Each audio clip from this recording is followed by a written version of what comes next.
बिश्नोई के डरी डरी जीवन काटुछन्ते सलमान खान।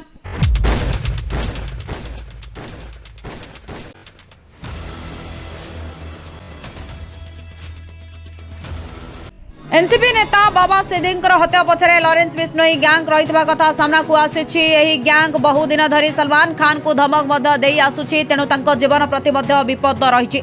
वरिष्ठ बीजेपी नेता तथा पूर्वतन सांसद हरनाथ सिंह यादव सलमान खान को बिश्नोई संप्रदाय को क्षमा मागिबा से परामर्श दैछन्ते।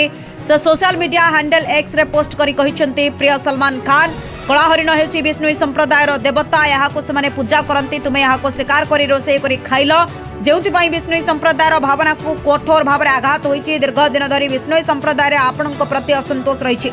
मनीष मात्र केत भूल होता है, आपड़ जड़े बड़ अभिनेता, देश में बहु संख्यक लोक आपको भल पाती, तेणु आपण तुरंत लॉरेंस बिश्नोई संप्रदाय को क्षमा मागी दियंतु, समस्त समस्यार समाधान हो। Bureau report, Odisha info.